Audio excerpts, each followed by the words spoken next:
अगला क्वेश्चन दिया गया है HTML में टेबल टैग को समझाइए। तो अभी तक हमने जो भी टैग पढ़े हुए हैं उसके अलावा एक ये टेबल टैग सबसे महत्वपूर्ण टैग होता है जिसका वेब पेज डिज़ाइनिंग में बहुत बड़ा रोल है। इसके द्वारा ही आप वेब पेज के सभी कंटेंट को, टेक्स्ट को, इमेजेस को प्रॉपरली पूरे वेब पेज में अरेंज करके रख सकते हो। व्यवस्थित रूप में आप टेबल टैग की सहायता से दिखा सकते हो। तो सारणी का उपयोग किसी डेटा को पंक्तियों और कॉलमों में प्रदर्शित करने में किया जाता है। तो जैसे हमको मालूम है टेबल, साधारण टेबल में क्या होता है, रो होती हैं और कॉलम होती हैं। तो वेब पेज में भी टेबल का उपयोग डेटा को रो और कॉलम में दिखाने के लिए किया जाता है। पंक्तियों और कॉलमों के कटानों से खाने या सेल बनते हैं और रो और कॉलम जहाँ पर भी उसका इंटरसेक्शन होता है उसको क्या बोलते हैं, सेल बोलते हैं। जैसे कि अपन MS ऑफिस के एक सॉफ्टवेयर एक्सेल में देखते हैं कि रो और कॉलम होती हैं और रो और कॉलम के कटान बिंदु को सेल बोलते हैं, उसी प्रकार से यहाँ पर भी सेल बनते हैं। सामान्यतः प्रत्येक कॉलम के लिए एक शीर्षक भी दिया जाता है, मतलब हर एक कॉलम के लिए अपन एक हेडिंग भी दे सकते हैं कि ये कॉलम किस लिए लिखा गया है, जिससे सारणी के किसी सेल के डेटा को पहचाना जाता है। किसी सेल में भरा हुआ डेटा किसी भी प्रकार का हो सकता है, मतलब टेबल में अपन कोई संख्यात्मक डेटा भी भर सकते हैं या कोई सिंपल टेक्स्ट भी भर सकते हैं या कोई हम पैराग्राफ भी लिख सकते हैं या कोई हम चित्र या हाइपरलिंक को भी टेबल टैग के अंदर कहीं पे भी उसके डेटा के अंदर, सेल के अंदर लिख सकते हैं। उदाहरण के लिए हम किसी कंपनी के पिछले वर्ष के विभिन्न महीनों की बिक्री और खरीद के आंकड़े एक सारणी के रूप में दिखा सकते हैं। सारणी में किसी सेल को खाली भी छोड़ा जा सकता है। तो जो भी डेटा हो आपका, किसी भी प्रकार का डेटा यदि आप सारणी के रूप में, टेबल के रूप में दिखाना चाहते हैं तो उसे आप टेबल टैग की सहायता से दिखा सकते हैं। टेबल टैग HTML में सारणी बनाने के लिए टेबल टैग का उपयोग किया जाता है। किसी टेबल टैग का सिंटैक्स इस प्रकार होता है।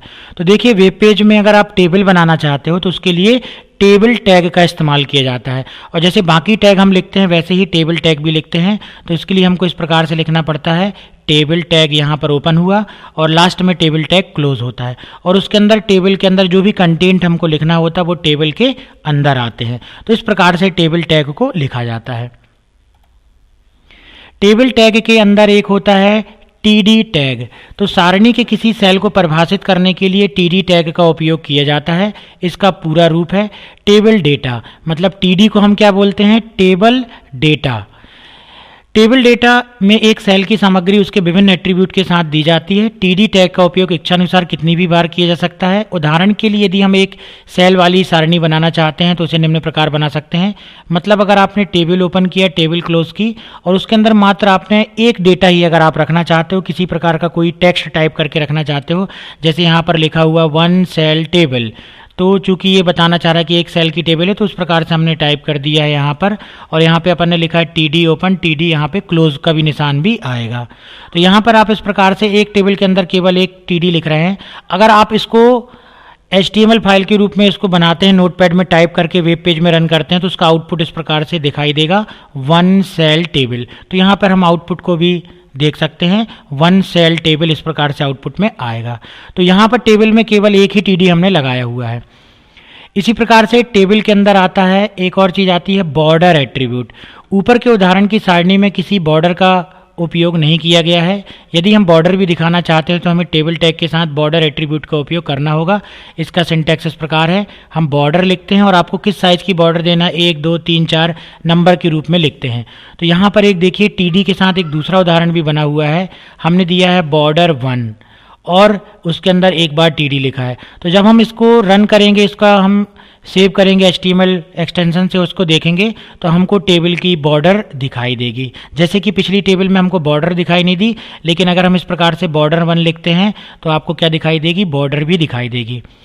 अब यहाँ पर जैसे अभी तक हमने ये देखा कि TD के अंदर आप केवल एक ही TD, टेबल के अंदर आप केवल एक ही TD जोड़ पा रहे थे, लेकिन टेबल टैग के अंदर हम कितने भी TD रख सकते हैं, मतलब जितना जैसा जैसा आपका डेटा हो वैसा वैसा आप TD रख सकते हो। तो देखो यहाँ पे टेबल टैग के अंदर हमने उसकी दी है बॉर्डर 2, तो मतलब जो भी टेबल बनी रहेगी उसकी बॉर्डर भी आएगी, और उसके अंदर हमने अब 3 बार TD लिखा हुआ है। तो उसमें first cell, second cell, third cell लिखा हुआ है। इसका मतलब है इस टेबल के अंदर 3 प्रकार का डेटा दिखाई देगा, first cell, second cell, third cell. अभी इसके उदाहरण को हम HTML में रन करके भी देखेंगे तो और अच्छे से आपको क्लियर हो जाएगा। इसी प्रकार से टेबल के अंदर और भी एट्रीब्यूट आते हैं, उसको समझने के पहले अगर हम सिंपल टेबल का एक्सरसाइज समझें तो इस प्रकार से दी गई है। तो ये देखिए टेबल टैग यहाँ पर दिया गया है। तो इसे अगर आप इसकी कोडिंग को देखना चाहते हैं तो इस पर राइट क्लिक करो, ओपन विथ नोटपैड।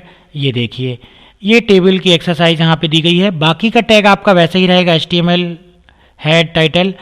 बॉडी के अंदर हमने लिखा है टेबल को इस्तेमाल किया है। तो ये देखिए आप टेबल को यहाँ पर इस प्रकार से टाइप करके रखे हुए हैं।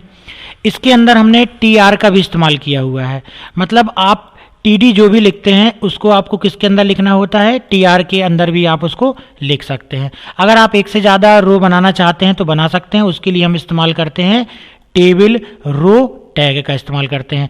और अगर हम रो नहीं बनाना चाहते हैं, टेबल के अंदर सिंपल इस प्रकार का डेटा देना चाहते हैं तो इस प्रकार का डेटा भी दे सकते हैं। तो अगर हम TR का इस्तेमाल कब करेंगे, जब हमको और भी रो देना है टेबल में। तो अभी हमने केवल एक ही रो की टेबल यहाँ पर बनाई हुई है। इसको लिखने का सही तरीका ये होता है कि आप टेबल टैग लिखें और टेबल टैग में इस प्रकार से थोड़ा सा डेटा वेल अरेंज्ड होगा तो आपको और सही तरीके से दिखाई देगा। तो हमने यहाँ पे क्या किया हुआ है, ये देखिए टेबल टैग है, अलग से स्पष्ट दिखाई दे रहा है। और यहाँ पर हमने TR ओपन किया है और TR के अंदर हमने एक टेबल डेटा दिया हुआ है, फर्स्ट सेल जिसमें लिखा है, एक दूसरा डेटा दिया हुआ है जिसमें सेकंड सेल लिखा है, एक तीसरा डेटा लिखा हुआ है जिसमें थर्ड सेल लिखा हुआ है। और ये टेबल रो के अंदर है। TR का मतलब होता है टेबल रो, और यहाँ पर टेबल क्लोज हो गया। अब यदि आप इसका आउटपुट देखना चाहते हैं तो इस फाइल पे जाकर के, जो HTML की फाइल, इस पर हम डबल क्लिक करेंगे तो ये देखिए आपको आउटपुट इस प्रकार से दिखाई देगा। अगर आपको इसकी कोडिंग भी देखना हो तो ये कोडिंग भी देख सकते हैं। तो हमारी ये कोडिंग है और कोडिंग के साथ साथ ये हमारा इसका आउटपुट भी यहाँ पर है। तो ये देखिए टेबल जो बन रही है उसमें किसी प्रकार की बॉर्डर नहीं है, क्योंकि हमने टेबल के अंदर कोई भी बॉर्डर एट्रीब्यूट इस्तेमाल नहीं किया है। इसमें कोई भी बॉर्डर दिखाई नहीं दे रही है। हमारी केवल एक ही रो है तो हमको टेबल में मात्र एक ही रो दिख रही है। अगर दूसरी रो होती तो वो इस प्रकार से नीचे एक और रो जुड़ जाती, तीसरी रो होती तो तीसरी रो भी जुड़ जाती नीचे। तो हमारी एक ही रो है। एक रो के अंदर हमने 3 प्रकार का डेटा दिया है और उसमें लिखा हुआ first cell, second cell, third cell. तो देखो आपकी एक टेबल में एक रो में 3 डेटा दिखाई दे रहा, फर्स्ट सेल, सेकेंड सेल और थर्ड सेल। तो इस प्रकार से आप डेटा को जो है टेबल के अंदर एक वेल अरेंज्ड फॉर्म में दिखा सकते हैं। तो ये था आपका यहाँ पर टेबल टैग, जिसमें कि हमने अभी कुछ लिमिटेड एट्रीब्यूट्स का ही इस्तेमाल किया हुआ है। अभी आगे हम और भी एट्रीब्यूट समझते हैं। तो देखिए इसके बाद हम समझते हैं टेबल का विड्थ एट्रीब्यूट। तो विड्थ एट्रीब्यूट में क्या होता है देखते हैं। ऊपर के उदाहरण की सारणी में हमने सारणी को कोई चौड़ाई नहीं दी है। जब चौड़ाई नहीं दी जाती तो उसकी चौड़ाई एक पंक्ति के सभी सेलों की चौड़ाई के योग के बराबर होती है। मतलब अगर आप कोई भी विड्थ नहीं देते हो टेबल की तो वह उतनी विड्थ ले लेता है जितना आपका डेटा है। अगर डेटा कम रहेगा तो विड्थ कम हो जाएगी, डेटा जैसे जैसे बढ़ते जाएगा टेबल की विड्थ भी ऑटोमेटिक बढ़ती जाएगी। तो अगर हम ऑटोमेटिक पहले से विड्थ डिसाइड करना चाहते हैं तो उसके लिए विड्थ एट्रीब्यूट का इस्तेमाल करते हैं। उसके लिए हम विड्थ लिखते हैं और उसके बाद यहाँ पर साइज लिख सकते हैं। जहां नंबर कोई संख्या है जो पिक्सलों में बॉर्डर की मोटाई बताती है, इसका मान 0 से अधिक होना चाहिए। तो यहाँ पे हम पिक्सल के रूप में भी दे सकते हैं और परसेंटेज के रूप में भी विड्थ दे सकते हैं। तो देखिए यहाँ पर हमने एक टेबल टैग में उसकी बॉर्डर दी 2 और विड्थ दी 500। 500 सिंपल लिखा हुआ है, इसका मतलब ये 500 पिक्सल है। इसकी बॉर्डर कितनी हुई, 500 पिक्सल। और इसके अंदर हमने केवल TD लिखा हुआ है। हमने अभी यहाँ पे कोई रो इस्तेमाल नहीं की, केवल एक टेबल बनेगी जिसकी बॉर्डर होगी 2 और जिसकी विड्थ होगी 500, और उसके अंदर हमने 3 प्रकार का डेटा इस्तेमाल किया हुआ है। इसी प्रकार से अभी हमने उदाहरण में देख चुके हैं कि किस प्रकार से टेबल रो को जोड़ा जाता है। तो देखिए हम यहाँ पर टेबल रो को भी जोड़ सकते हैं। यहाँ पे हमने बॉर्डर एट्रीब्यूट का भी इस्तेमाल किया है और विड्थ एट्रीब्यूट का भी इस्तेमाल किया है। तो अब हम इसको रन करके ज़रा देखते हैं। जो पुराना उदाहरण हमने हाइट विड्थ का बनाया हुआ है, तो देखिए टेबल टैग विथ बॉर्डर, इसमें हमने बॉर्डर एट्रीब्यूट का भी इस्तेमाल किया। इसको हमने देखने के लिए राइट क्लिक किया, ओपन विथ नोटपैड किया, तो आप ये देख सकते हैं कि यहाँ पर हमने एक टेबल टैग लिया हुआ है, ये देखिए। और टेबल टैग के अंदर हमने एक रो ली हुई है और रो के अंदर हमारा 3 TD दिया गया है। और अब हमने यहाँ पर बॉर्डर एट्रीब्यूट का इस्तेमाल किया है। तो बॉर्डर एट्रीब्यूट में क्या होगा, टेबल की बॉर्डर आ जाएगी। हमने बॉर्डर की साइज दे के रखी है 2। अब यदि इस फाइल को आप रन करना चाहें तो ये table tag with border file को हम रन करेंगे। तो अब आप देखेंगे कि जो पिछला उदाहरण था, ये पिछली एक्सरसाइज में हमने कोई बॉर्डर एट्रीब्यूट इस्तेमाल नहीं किया था, इसलिए बॉर्डर दिखाई नहीं दे रही थी। और अब हमने यहाँ पर क्या लगाया हुआ है, बॉर्डर। हमने ये देखिए, अगर आप नोटपैड की फाइल देखेंगे तो ये है नोटपैड की फाइल हमारी। जिसमें हमने लिखा है बॉर्डर 2। तो बॉर्डर 2 लिखने के कारण हमारी टेबल में ये देखिए एक रो है, क्योंकि हमने यहाँ पर केवल एक ही TR इस्तेमाल किया, उसके अंदर 3 TD इस्तेमाल किए हैं और 3 TD के अंदर लिखा है first cell, second cell, third cell और टेबल बनी हुई है बॉर्डर के साथ। तो यहाँ पे बॉर्डर कितनी आ रही है 2। तो अब आप इसका आउटपुट इस प्रकार से देख सकते हैं कि एक रो है और एक रो के अंदर 3 TD हमने लिखे हैं और पूरी टेबल हमारी बॉर्डर के रूप में है। तो इस प्रकार से हमारी टेबल में क्या दिखाई दे रहा है, बॉर्डर दिखाई दे रहा है। तो यहाँ पर हम जो है इस प्रकार से टेबल में बॉर्डर लगा सकते हैं। अब आप एक चीज़ और देखिए, टेबल की अब अगर आप हाइट विड्थ भी देना चाहते हैं तो किस प्रकार से देखेंगे, उसके लिए हमने ये एग्जांपल समझते हैं। इस एग्जांपल को देखने के लिए इसमें हमने राइट क्लिक किया, ओपन विथ नोटपैड किया, तो ये देखिए ये हमारे नोटपैड की फाइल खुल गई। यहाँ पर देखिए हमने टेबल टैग ओपन किया हुआ है और टेबल टैग क्लोज किया हुआ है। टेबल टैग के अंदर यहाँ पर हमने केवल एक रो ली हुई है, TR ओपन है, TR क्लोज हो गई और TR के अंदर हमारी 3 TD इस प्रकार से दिखाई दे रही हैं। यहाँ पर आप सुधार लीजिए, नहीं तो आपको वो TD का डेटा सही तरीके से दिखाई नहीं देगा अगर आप इसको क्लोज नहीं करते हैं या प्रॉपरली TD नहीं लिखते हैं। तो नोट HTML में क्या होता है कि एरर नहीं आती, लेकिन वेब ब्राउज़र में आपका वो कंटेंट प्रॉपरली दिखाई नहीं देता। वेब ब्राउज़र किसी प्रकार की कोई एरर नहीं शो करता। अगर आप कोई भी टैग में मिस्टेक कर देते हैं तो वेब ब्राउज़र एरर शो नहीं करेगा, लेकिन क्या होगा कि वो जो भी आप चाहते हैं जैसा आउटपुट वैसा आउटपुट दिखाई नहीं देगा। तो यहाँ पर हम समझ रहे थे, देखिए हमने टेबल में बॉर्डर दे के रखी है 2 और यहाँ पर हमने 2 एट्रीब्यूट और इस्तेमाल किए हैं, हाइट एट्रीब्यूट और विड्थ एट्रीब्यूट।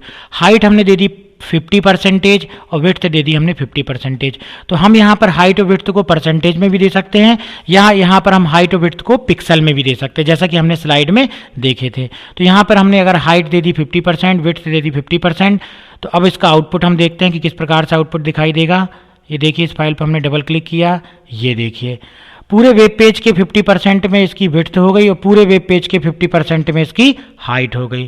तो अब हमारा यहाँ पे टेबल की हाइट विड्थ हमने खुद डिसाइड की। टेबल की हाइट विड्थ हमारे यहाँ पे कंटेंट के अनुसार सेट नहीं हो रही है, तो अभी हमने यहाँ पर हाइट विड्थ एट्रीब्यूट के कारण यहाँ पर इसकी हाइट विड्थ कितनी डिसाइड की, 50% इसकी विड्थ हो गई और 50% इसकी हाइट हो गई।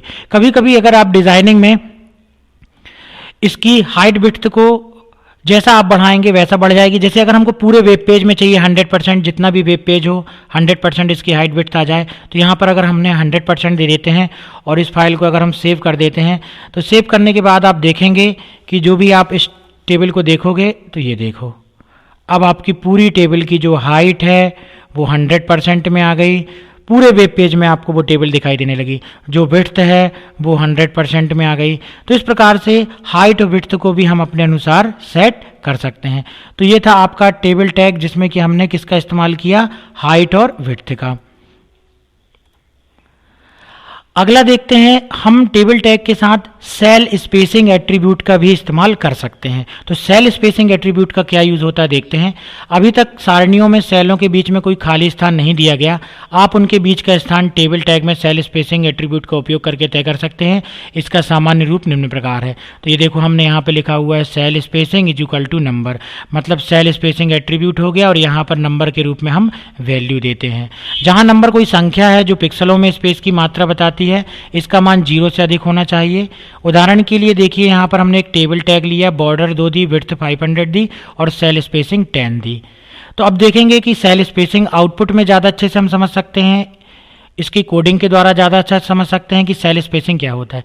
सेल स्पेसिंग की तरह ही हम इस्तेमाल करते हैं सेल पैडिंग का भी। तो सेल पैडिंग क्या होती है और सेल स्पेसिंग क्या होती है, इसे हम उदाहरण के द्वारा समझते हैं। तो ये देखो सेल स्पेसिंग और सेल पैडिंग का उदाहरण हमने यहाँ पे समझा हुआ है। पहले इसको हमने राइट क्लिक करके नोटपैड में ओपन कर लिया और ये देखो यहाँ पर आपका ये देखिए टेबल टैग ओपन है और टेबल टैग क्लोज है। टेबल टैग के साथ हमने बॉर्डर एट्रीब्यूट का भी इस्तेमाल किया ताकि हमको आउटपुट क्लियर समझ में आए। तो हमने बॉर्डर दे के रखी 2, यहाँ पर हमने हाइट एट्रीब्यूट का भी इस्तेमाल करके रखा है, यहाँ पर हमने विड्थ एट्रीब्यूट का भी इस्तेमाल करके रखा है और साथ ही साथ अब हमने सेल स्पेसिंग का इस्तेमाल करके रखा है 6 और सेल पैडिंग दे के रखी है हमने 10, जो कि क्या संख्या में दिखाई देती, पिक्सल में, है ना। पिक्सल भी हाइट यहाँ पर सेल स्पेसिंग और सेल पैडिंग को नापने के लिए एक इकाई है, तो हमने यहाँ पे पिक्सल में देके रखा है। तो अब देखते हैं कि सेल स्पेसिंग 6 किस प्रकार से दिखाई देता है और सेल पैडिंग 10 किस प्रकार से दिखाई देता है। इसके आउटपुट को देखने के लिए देखिए इस फाइल पर हमने डबल क्लिक किया सीधे और ये हमारी फाइल अब आउटपुट के रूप पे यहाँ पर दिखाई दे रही है, जिसमें कि हमको सेल स्पेसिंग और सेल पैडिंग का यूज़ समझ में आएगा। तो आउटपुट को आप इस प्रकार से यहाँ पर देख सकते हैं। ये है हमारा सेल स्पेसिंग और सेल पैडिंग का आउटपुट। अब देखिए यहाँ पर कोडिंग के द्वारा भी हम आउटपुट को समझाते हैं आपको। तो ये देखिए, तो यहाँ पर जो सेल स्पेसिंग है उसका अर्थ यह होता है कि सेल के बीच का स्पेस, ये स्पेस कितना है 6 हमने दे के रखा है, तो ये सेल स्पेसिंग कहलाता है। उसी प्रकार से सेल पैडिंग हमने कितना दे के रखा 10, सेल पैडिंग होता है कि ये सेल के बीच का जो स्पेस कहलाता है वो सेल पैडिंग कहलाता है। तो सबसे पहले हम यहाँ पर समझने के लिए पहले उसको सेल स्पेसिंग को बढ़ाते हैं। तो सेल स्पेसिंग हमने कर दी मान लो 10 और इसको जाके कर दिया सेव 10 की जगह। और हम यहाँ पर और क्लियर समझ में आए कि सेल स्पेसिंग क्या होता है, मान लो हमने यहाँ पे 15 कर दिया और इसको सेव किया। और फाइल को सेव करने के बाद जो है हम उस फाइल को रन कर देते हैं। यहाँ अगर आपकी फ़ाइल खुली हुई है तो आपकी फ़ाइल सेव नहीं होगी, तो इस फाइल को हम पहले क्लोज़ कर देते हैं। और क्लोज़ करने के बाद हम अपनी सेल स्पेसिंग और सेल पैडिंग वाली फ़ाइल पे जो भी चेंजेस करते हैं, हमने सेल स्पेसिंग दे दी कितनी 15 और फाइल में जाकर हमने क्लिक किया सेव बटन पर। हम इसका नाम बदल देते हैं 2.html, इस प्रकार से हमने नाम बदल दिया इसका और सेव बटन में क्लिक किया। अब आप देख सकते हैं ये हमारी फाइल बनी हुई है, इस पर डबल क्लिक करेंगे।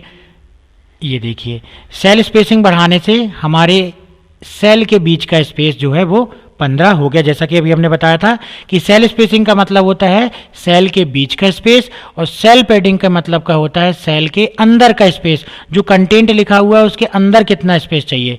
तो सेल पैडिंग भी हम बढ़ा करके देखते हैं। यहाँ पर देखिए सेल पैडिंग को बढ़ाने के लिए हमने फिर से इस फाइल पे जो है राइट क्लिक किया, ओपन विथ किया, नोटपैड में गए। अब हम सेल स्पेसिंग की जगह सेल पैडिंग बढ़ाते हैं और सेल पैडिंग हम कर देते हैं 20 और फिर से जाकर के फाइल को हम सेव कर देते हैं।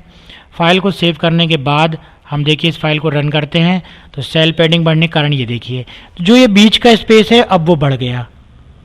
ये जो बीच का स्पेस आपको दिख रहा है वो बढ़ गया, ये देखिए। तो ये कहलाता है, यदि आप ये स्पेस देकर रखना चाहते हैं तो ये कहलाता है टेबल टैग में सेल आपका पैडिंग, और ये अगर सेल के बीच में आप स्पेस देना चाहते हैं तो ये कहलाता है आपका सेल स्पेसिंग। तो ये था हमारा सेल स्पेसिंग और सेल पैडिंग एट्रीब्यूट। इसी प्रकार से देखिए हम टेबल में और किस प्रकार से बैकग्राउंड कलर को चेंज कर सकते हैं वो हम समझते हैं। बीजी कलर एट्रीब्यूट के द्वारा हम टेबल का बीजी कलर चेंज कर सकते हैं, हम रो का बीजी कलर चेंज कर सकते हैं और हम कॉलम का बीजी कलर भी चेंज कर सकते हैं। इसे समझने के लिए देखिए हमने इस टैग को समझते हैं। यहाँ पर हमने इस फाइल को ओपन किया, राइट क्लिक किया, ओपन विथ किया, नोटपैड, ये देखिए आपकी फाइल आ गई। यहाँ पर देखिए हमने टेबल टैग का इस्तेमाल किया हुआ है और टेबल टैग में हमने बॉर्डर दे के रखी 2, इसकी हाइट भी दे के रखी 50%, विड्थ भी दे के रखी 50%। अब यहाँ पर हम नए एट्रीब्यूट को समझ रहे हैं बीजी कलर को। तो बीजी कलर हमने दे के रखा है रेड। इससे क्या होता है पूरे टेबल का बैकग्राउंड कलर क्या हो जाएगा, रेड हो जाएगा। इसे समझने के लिए हमने इस फाइल को डबल क्लिक किया।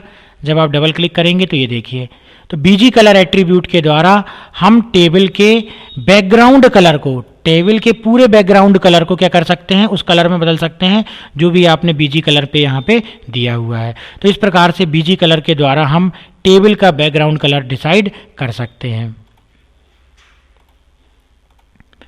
इसी प्रकार से हम टेबल का रो भी बीजी कलर चेंज कर सकते हैं। इसे समझते हैं। हमने इस पर राइट क्लिक किया, ओपन विथ किया, तो ये देखिए इस फाइल पे आप सबसे पहले देखिए कि आपने क्या किया हुआ है।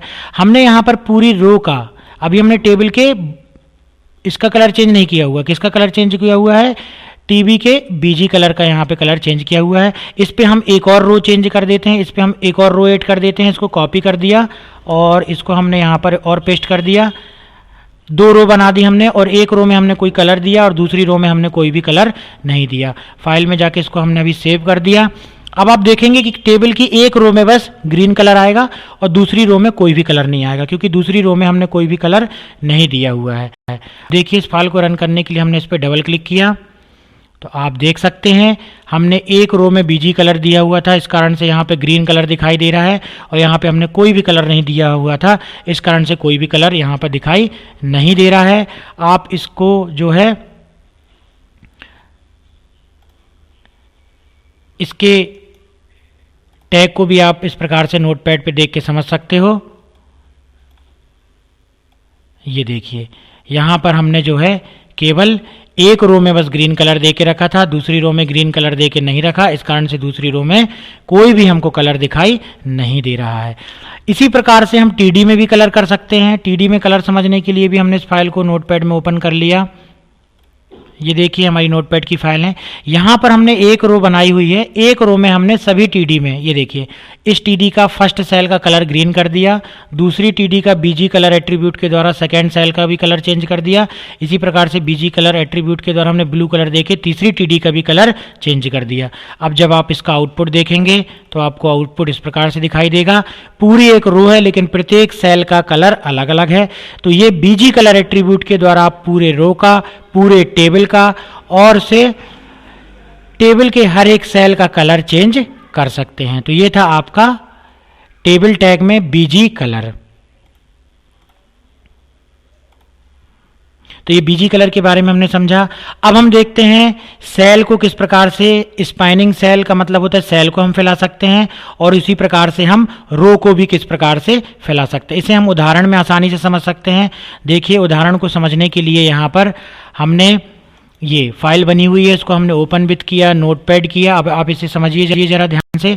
इसमें क्या दिया गया है आपका, हमने एक टेबल टैग बनाया हुआ है और टेबल टैग में हमने यहाँ पर इस प्रकार से टेबल टैग में देखिए हमने यहाँ पे बॉर्डर दे के रखी है 2, हाइट दे के रखी है 50%, विड्थ दे के रखी 50% और हमने 3 रो बनाई हुई है। एक रो ये है, दूसरी रो ये है और तीसरी रो ये है। अब आप देख सकते हैं कि एक रो में केवल एक टीडी आपको दिखाई दे रहा है, फर्स्ट सेल लिखा हुआ है और इसके अंदर टीडी के अंदर हमने एक कॉल स्पॉन 3 लिख के रखा हुआ है, एक एट्रीब्यूट इस्तेमाल कर रहे हैं। लेकिन दूसरी टीआर में देखोगे आपकी 3 टीडी हैं और तीसरी टीआर में देखोगे आपकी 3 टीडी हैं। तो यहाँ पर आखिर कॉल स्पॉन का यूज़ क्या होता है, इसे समझने के लिए सबसे पहले हम इसका आउटपुट देखते हैं। आउटपुट देखने के लिए हमने इस पर डबल क्लिक किया। ये देखिए इसका आउटपुट आ गया और इसकी कोडिंग ये है। ये देखिए ये इसकी कोडिंग है और इसके बाजू में इसका आपको आउटपुट भी दिखाई दे रहा है। तो ये देखिए आउटपुट में आप देखेंगे, ध्यान से देखिए कि पहली रो में आपको तीनों सेल मर्ज हो गई। तो इस प्रकार से तीनों सेल को मर्ज करने के लिए कॉल स्पॉन का इस्तेमाल किया जाता है। अगर हम दूसरी इनको मर्ज करना चाहते हैं तो इस पर हमको कॉल स्पॉन लिखना पड़ता। अगर हम पहली को नहीं मर्ज करना चाहते हैं, मान लो हम दूसरी को मर्ज करके रखना चाहते हैं, देखिए यदि हम दूसरी पूरी रो को मर्ज करना चाहते हैं तो हमको क्या चेंजेस करने पड़ेंगे। दूसरी रो को मर्ज करने के लिए यहाँ से आपको कॉल स्पॉन हटाना होगा और हमको लिखना पड़ेगा ये दूसरी टीडी में, और ये वाला जो टीडी है चूंकि अब हमको इसको मर्ज करना है तो इसमें केवल एक ही टीडी रहेगा, हमको पहले में नहीं करना था मर्ज। यदि आप इसको मर्ज करके भी रखना चाहते हैं तो देखिए हम इसको सेव कर देते हैं और जब इसका आउटपुट देखोगे आप तो आपको 2 इस प्रकार से सेल आपको मर्ज होकर के दिखाई देंगी। और यदि हम इसमें एक चीज़ और करते हैं, देखिए वहाँ पर आपको इसमें यदि हम इसको कॉपी पेस्ट कर देते हैं तो देखिए अब हमको दूसरी रो का पूरा डेटा मर्ज होकर के दिखाई देगा। ये हमने सेव कर लिया इस प्रकार से, इसको 2.html नाम से हमने इस प्रकार से सेव कर लिया। ये हमारी फाइल सेव हो गई। फाइल सेव होने के बाद इसको हम रन करते हैं, इस फाइल को हम रन कर रहे हैं तो ये देखिए अब हमारी दूसरी रो क्या हो गई, मर्ज हो गई।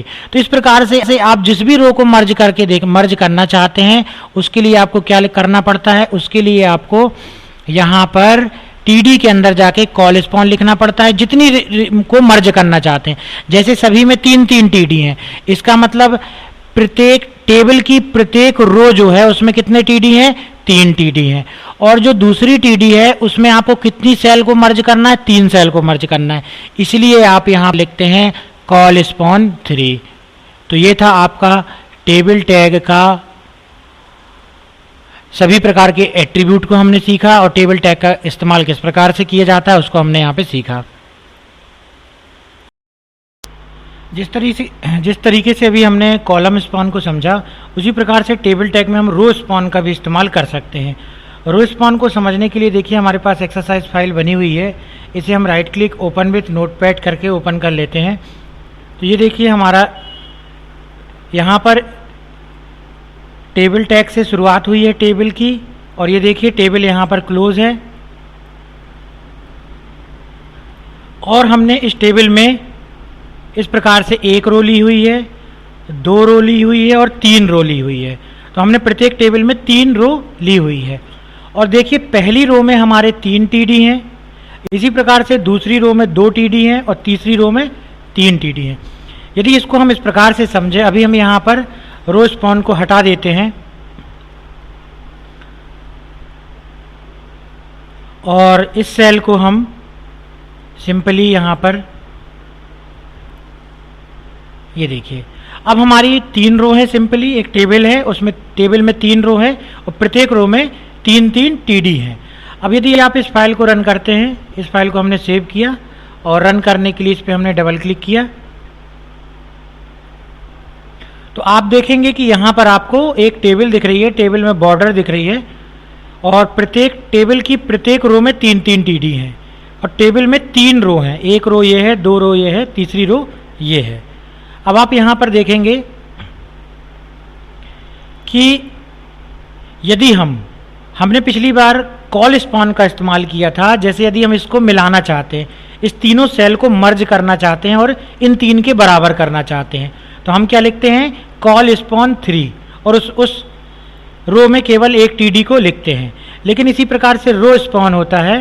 रो स्पॉन में क्या होता है, यदि हम इस तीनों रो को मिलाना चाहते हैं, इन तीनों रो को मिलाना चाहते हैं, तो हमको पहली रो के पहले टीडी में रो स्पॉन लिखना होगा और दूसरी रो का ये सेल हटाना होगा, तीसरी रो का ये सेल हटाना होगा। तो उसके लिए देखिए हमने यहाँ पे क्या इस्तेमाल किया, पहली रो में हमने यहाँ पे लिख दिया रो स्पॉन, क्योंकि हम इसको 3 रो के बराबर करना चाहते हैं, इसलिए हमको यहाँ पे टाइप करना पड़ेगा 3। अब यहाँ की ये दोनों टीडी हम हटा देंगे और यहाँ की फर्स्ट टीडी हटा देंगे और यहाँ की भी फर्स्ट टीडी हटा देंगे। अब इस फाइल को आप सेव करिए और जब आप इस फाइल को रन करेंगे, रन करने के लिए इस पर हमने डबल क्लिक किया, तो ये देखिए आउटपुट में हमारी जो है ये दोनों सेल जो है मिल गई। तो यहाँ पर ऐसा क्यों हुआ, क्योंकि हमने यहाँ पर क्या किया था, 1, 2 और 3 रो ली हुई थी हमने और पहली रो में हमने क्या किया, पहली रो में हमने यहाँ पे रो स्पॉन लिखा। ठीक है, अब रो स्पॉन में आप एक चीज़ और ध्यान दें कि यहाँ पर आपको जो है, यदि आप इसको लिखते हैं, मान लो इसको हमने इस प्रकार से भी लिख दिया और पहली रो में हमने लिखा क्या, रो स्पॉन 3 और दूसरी रो से हमने ये हटा दिया और तीसरी रो से हटा दिया। अब यदि आप सेव करके इसका आउटपुट देखेंगे तो आउटपुट इस प्रकार से दिखाई देगा, ये देखिए अब हमारी तीनों रो बराबर दिखाई दे रही हैं। तो इसका मतलब क्या है, रो स्पॉन में हमको जो है, जो आप पहली रो बनाने जा रहे हो, पहली रो में आपको पहला टीडी, दूसरा टीडी, तीसरा टीडी तीनों लिखने की ज़रूरत है। और यहाँ पर जो दूसरी रो है, दूसरी रो का फर्स्ट सेल आप मिटा दो। देखिए जैसे हमने फर्स्ट सेल मिटा दिया दूसरी रो का, सेकेंड सेल और थर्ड सेल बस है, क्योंकि जो फर्स्ट सेल दिखाई दे रही है वो किसकी दिखाई दे रही है, फर्स्ट सेल हमको पहली वाली रो की फर्स्ट सेल दिखाई दे रही है। इसी प्रकार से तीसरी वाली रो से भी हमने फर्स्ट सेल मिटा दिया। ये देखिए तीसरी वाली रो की भी फर्स्ट सेल हमने यहाँ से मिटा दी थी। ये वाली जो रो हमको दिखाई दे रही है, ये वाला जो टीडी हमको दिखाई दे रहा है, वो हमको पहली वाली रो का टीडी ये दिखाई दे रहा है जिसमें फर्स्ट सेल लिखा हुआ है। तो इस प्रकार से रो स्पॉन करने के लिए हमको क्या करना पड़ता है, रो स्पॉन करने के लिए हमको जिस भी टेबल में आपको जो भी रो स्पॉन करना है उसका आपको वहाँ पर लिखना पड़ेगा, उस टीडी में जाके रो स्पॉन 3 और उसका टीडी आपको हटाना होगा। अब उदाहरण के लिए मान लेते हैं इससे हमने फिर से रो स्पॉन हटा दिया और फिर से फाइल में जाके सेव कर दिया हमने इसको और फिर से अपनी फाइल को रन किया हमने। ये देखिए अब क्या हुआ, हमारी तीनों रो जो है, अभी इसमें दूसरी रो नहीं है, तीसरी रो नहीं, तो इसको पहले फिर से कॉपी कर लेते हैं तीनों में। ये देखिए ताकि टेबल हमारी प्रॉपरली दिखने लगे। फाइल में जाके सेव कर दिया हमने। अब देखते हैं, हम इसको रन करने के लिए फिर से डबल क्लिक किया। ये देखिए अब हमारी पूरी टेबल बराबर दिखाई देने लगी। अब यदि हम ये चाहते हैं कि जो ये बीच की रो है, जो ये बीच की रो है वो पूरी रो मर्ज हो जाए, वो पूरी रो मिल जाए, ठीक है, जिसमें लिखा हुआ है सेकेंड सेल, ये बीच की रो यदि हम मिलाना चाहते हैं तो देखिए हमको ये टेबल में क्या चेंजेस करने पड़ेंगे। तो चूंकि हम बीच की रो मिलाना चाहते हैं इसलिए हमको यहाँ पे लिखना पड़ेगा row span is equal to 3 row है, चूंकि तीनों को मिलाना ये 3। अब आपने कौन सी रो को मिला रहे हैं, बीच की रो को मिला रहे हैं, मतलब कि बीच वाला जो है आपको ये डिलीट करना पड़ेगा और इसका भी बीच वाला जो है ये डिलीट करना पड़ेगा। फिर से फाइल में गए, हमने सेव किया। यहाँ पर हमने फाइल का नाम बदल देते हैं अभी, और इस फाइल में जाकर हमने अपनी इस फाइल को रन किया। ये देखिए बीच की रो भी यहाँ पर इस प्रकार से मिल जाएगी। तो इस प्रकार से आप रो स्पॉन और कॉलम स्पॉन का इस्तेमाल करके आप वेब पेज में जैसी डिज़ाइन देना चाहें वैसी डिज़ाइन दे सकते हैं। अब यदि यहाँ पे टेबल में 100% दे देते, ये देखिए टेबल में हमने यहाँ पे विड्थ भी, हाइट भी 100% दे दी और इस प्रकार से विड्थ भी 100% दे दिया। फिर से हमने फाइल को सेव कर लिया यहाँ पर जा कर के और फाइल को फिर से रन किया, यहाँ की फाइल को। ये देखिए अब कुछ इस प्रकार से हमारा टेबल का स्ट्रक्चर बन गया। अब आपको यहाँ पे जैसा वेब पेज तैयार करना हो, यहाँ पे कोई कंटेंट लिखना हो, आप कंटेंट लिख सकते हैं। यहाँ पर आपको लेफ्ट साइड में कोई इमेज लगानी हो, इमेज लगा सकते हैं। किसी भी सेल में इमेज लगा सकते हैं, हाइपर लिंक लगा सकते हैं। इस प्रकार से टेबल टैग का इस्तेमाल करके और टेबल टैग में सभी जो भी एट्रीब्यूट अभी हमने सीखे हैं सबका इस्तेमाल करके और रो स्पॉन और कॉल स्पॉन का इस्तेमाल करके हम अपने वेब पेज को आकर्षक बना सकते हैं।